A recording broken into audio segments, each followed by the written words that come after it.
আমার সঙ্গে বড় আর যে আমার से छोटा सबाई का আমি आशीष दीक्षित। आज आपके गांव पहली बार आए हैं, मन में सवाल भी होगा, बहुत सारे सवाल होंगे और लाजमी है, सवाल होना चाहिए। लोकतंत्र का मतलब ये सवाल करना। सही बात है, अभी दादा लोग सवाल कर रहे थे, लेकिन हम लोग जेन्युइन जगह सवाल नहीं करते जहां सवाल करना चाहिए। लोकतंत्र सवालों से ही मजबूत होता है। आपको जानकारी होना चाहिए, हम 8वीं क्लास नहीं पढ़े हैं। जब सदन की शुरुआत होती है तो प्रश्नोत्तरी का सदन ही होता है कि जब जितने भी सांसद हैं वो विभाग से प्रश्न पूछते हैं, तो बिल्कुल सवाल होना चाहिए। अगर आप सवाल नहीं करते हैं तो फिर आप लोकतंत्र की गरिमा को ठेस पहुंचाते हैं, लोकतंत्र की आस्था को चोट पहुंचाते हैं। लेकिन सवाल ये उठता है कि सवाल किनसे हो? सवाल उनसे होना चाहिए था जिन्होंने इस क्षेत्र का प्रतिनिधित्व किया था, जिन्हें हम सांसद बनाकर भेजे, उनसे सवाल होना चाहिए था कि भाई आपको हमने 5 बार मौका दिया, आपको हमने 1 बार मौका दिया, 5 वर्षों तक मौका दिया, किसी को 15 वर्षों तक मौका दिया, आपने हमारे क्षेत्र के लिए क्या किया? सबसे पहली बात, हमें राजनीति की धारणा को बदलना होगा कि एमपी का मतलब क्या होता है। आज अगर हम लोग एमपी के मतलब और अर्थ को नहीं समझेंगे तो इसी प्रकार होगा कि बराकर का नदी हमारा होगा, बालू हमारा होगा और डीओ लगाने का काम सब यूपी और छपरा वाले करेंगे। ये हमारा दुर्भाग्य होगा। आज तमाम कोयला के खदान हमारी जमीनों पर, लेकिन आज हमारे लोग परदेशों में मजदूरी करने जाते हैं। आज एक बात बताइए, आप सभी अभिभावक हैं, क्या आपकी जिम्मेवारी है? क्या बच्चे को जन्म देना आपकी जिम्मेवारी है? ना उसका भरण पोषण करना भी आपकी जिम्मेवारी है, उसको बेहतरीन शिक्षा देना भी आपकी जिम्मेवारी है। और जब तक उसको कोई रोजगार नहीं मिलता है, जब जिसको हम लोग बोलते हैं अपने पांव में खड़ा होना, जब तक अपने पांव में खड़ा नहीं होता है तब तक उसकी देखभाल करना, एक तक उस पर निगाह बना के रखना आपकी जिम्मेवारी है। लेकिन आप अपनी जिम्मेवारी से भाग जाते हैं। केवल जन्म देना जिम्मेवारी नहीं है मेरे साथी, आपकी जिम्मेवारी अपने बच्चे का भरण पोषण भी है, उसकी उन्नति भी है। लेकिन आज जेएसएससी का पेपर लीक होता है, आप चुपचाप होते। क्यों आप चुपचाप होंगे? सिर्फ छात्र आंदोलन क्यों करेंगे? जो छात्र आंदोलन कर आपके बच्चे हैं, वो आपका भविष्य है, उनके चलते आपने अपना 30 साल अपना जवानी गंवाया है। मैं एक बात पूछूंगा, जितने अभिभावक हैं जिनकी उम्र 60 साल है, आप अपना 30 साल का जवानी किसके लिए खपा है बताइए? आपने जो अपना पूरा जवानी खपा दिया प्रदेश में, आपने एक जवानी खपा दी गुमटी में बैठकर एक जलेबी और चाय की दुकान में। क्यों? अपने बच्चों के लिए। आज आपके बच्चे सड़क पे हैं तो दर्द आपको भी होना चाहिए। ये चीज आप नहीं समझ रहे हैं। आज आपके बच्चे हजारीबाग में तैयारी करते हैं, रांची में तैयारी करते हैं, 8 साल के बाद सीजीएल की परीक्षा आती है और पता चलता है 1 घंटा में पेपर लीक हो जाता है और आपका खून नहीं खोलता है। आपको गुस्सा नहीं आता है, आपको गुस्सा आता है गांव में जब 2 लोगों के बीच दारू पी के विवाद होता है, तब आपको गुस्सा आता है। ये हमारा दुर्भाग्य है। जहां हमारा खून खोलना चाहिए, जहां हमें सवाल करना चाहिए, हम वहां पीछे हटते हैं। आप याद रखिएगा, आप अपना 30 साल जवानी गंवा देते हैं, अपने लिए नहीं। अगर आपको अपना जिंदगी जीना होता तो कहीं आप जी लेते, आप अपने बच्चों के लिए अपनी जवानी गंवाते हैं। आज उनके बच्चों के भविष्य का सवाल है। एक परीक्षा ढंग से नहीं लिया जा रहा है झारखंड में। क्यों भाई? कहीं ना कहीं सिस्टम में दोष है। तो आज उसी सिस्टम को आज हम लोग चुनौती दिए हैं। आज रांची में हमारे 15 साथियों के साथ एफआईआर हुआ है और बिल्कुल मजाक वाला एफआईआर कि 4000 लोगों ने एक आदमी को मारा। 307 का मतलब क्या होता है कि हाफ मर्डर। अब 4000 आदमी मिलकर एक आदमी को मारेगा, अभी हाफे होगा।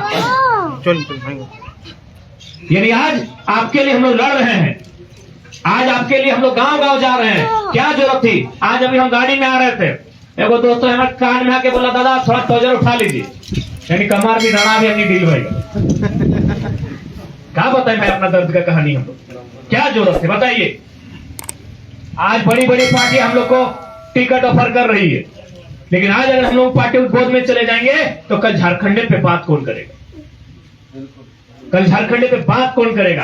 आज आपसे छुपा नहीं है, आज आपसे छुपा नहीं है। आप जिस सड़क के किनारे भली भांति बाहरियों के अतिक्रमण को देखेंगे, आज नहीं देख रहे 10 साल बाद देखेंगे। साहिबगंज रोड है ना, प्लॉटिंग शुरू हो गया है ना। प्लॉटिंग आज लोग हमें क्यों पसंद कर रहे पता है? क्योंकि हम आज यहाँ खड़ा होकर आपको आने वाले 50 साल का भविष्य बता रहे हैं। क्योंकि हम एक पीएचडी के छात्र हैं, फिलोसफी यानी दर्शन शास्त्र, और दर्शन शास्त्र का छात्र वही होता है जो आज बैठ के भविष्य की गणना कर लेता है।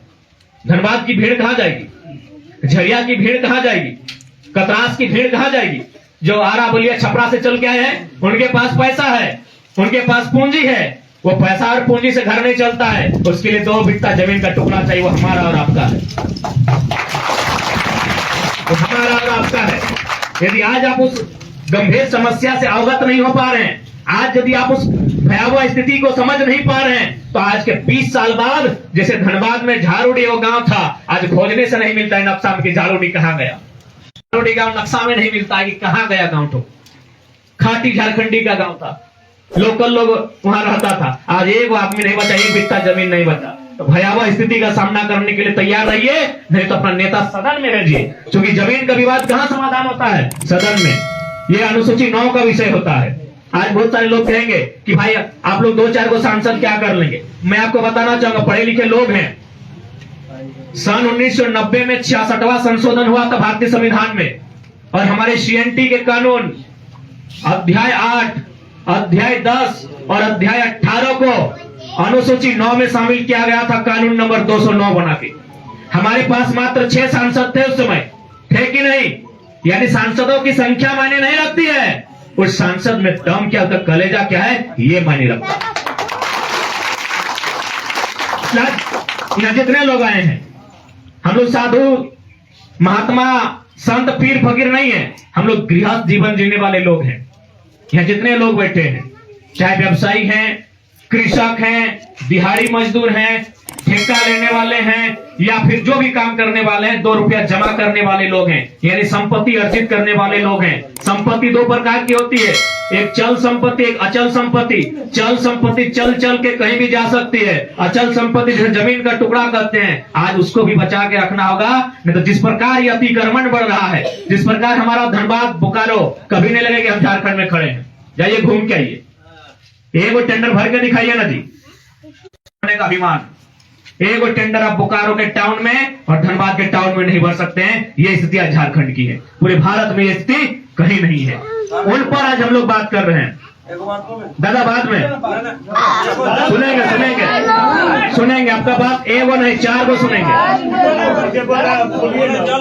गाड़ी है उधर चापाकल बनाने जाएगा, 4 को सुनेंगे दादा। जब सुनिए, अच्छा एक बात सुनिए दादा, हम आपका बात, जब आप मेरा बात नहीं सुनेंगे, आपका बात क्यों सुनेंगे? जब हम बोल रहे हैं आप सुनिए, आपको भी मौका देंगे, आपका 4 बात सुनेंगे। चापाकल का गाड़ी हटाना, हाँ तो गाड़ी साइड कर दे, गाड़ी साइड कर दे, गाड़ी ढुके थी तो सेटा बोलते तब ना।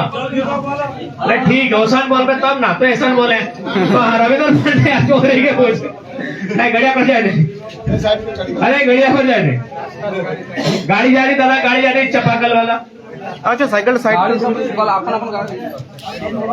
गाड़ी अपना साइड कर लीजिए ना। वो आप किसी को बोल सकते हैं, उसके लिए वक्ता को, उसके लिए आपको वक्ता को बोलने की जरूरत नहीं, किसी को बोलते हैं। हम लोग भी आपके भाई बंधु साइड कर देंगे, उसके लिए आपको वक्ता को टोकने की जरूरत नहीं है दादा। इसलिए आज कुछ दिन पहले आप पेपर में पढ़े होंगे कि हमारे गांव में जो PCC की सड़क बनती है ना, उसका भी ठेकेदार यूपी बिहार से आता है। इतना मोरल डाउन झारखंड का कर दिया गया है